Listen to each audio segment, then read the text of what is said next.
আসসালামু আলাইকুম বিয়ার্স। তো এইটা একটা কাজ করতেছি আপনার জেনারেটরের ক্যানোভি করি, কিন্তু এটা জেনারেটরের ক্যানোভি না, এটা অক্সিজেন প্লান্টের ক্যানোভি। এইটা পুরোটাই আমার ডিজাইন করা।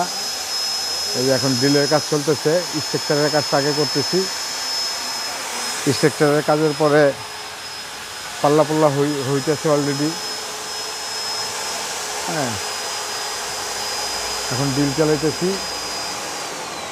এটা হাইট হচ্ছে 9.5 ফিট। এখন এই যে 9.5 ফিট উপরে আমরা ড্রিল চালাইতেছি।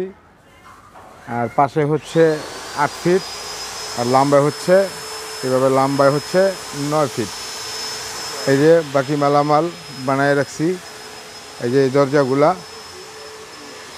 এই যে দরজার ফ্রেম বানানো হয়ে গেছে। আর এই যে এটা হচ্ছে সামনের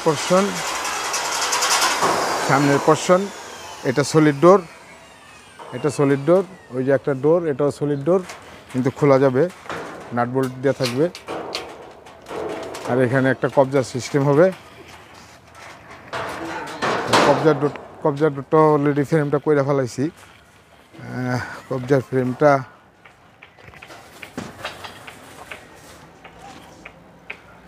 কবজার ফ্রেম কাটা হয়েছে, এখনো বানাই নেই। ওই যে কোন কর্নারে দেখতে পাচ্ছেন কেটে রাখছি।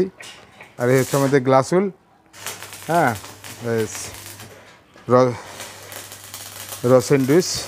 স্যান্ডউইচ প্যানেল যেটাকে বলে, র মেটাল দিয়ে করা।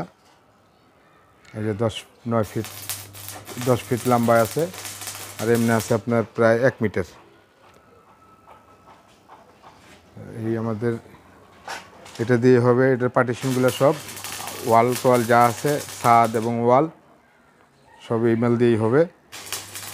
একটা সাউন্ড প্রুফের জন্য, সাউন্ডটা লেস করার জন্য আর কি, এবং সাউন্ডটা একটু মিষ্টি হবে। ওই কি কাজ এখানে আইসা পড়ছো, কে কি সমস্যা? যে পাশে আবার একটা গ্রিলের কাজ চলতেছে, ইমার্জেন্সি গ্রিল।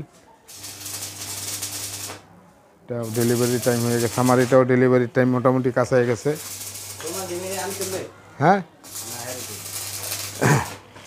তো আমার এই চ্যানেলটা যারা সাবস্ক্রাইব করেন নাই অবশ্যই সাবস্ক্রাইব করবেন, এবং পাশে থাকা বেল আইকনটি প্রেস করে দেবেন। বেশি বেশি লাইক কমেন্টস করবেন, শেয়ার করবেন। ঠিক আছে না মাসুদ? এই যে ফেস, হ্যাঁ, বেশি বেশি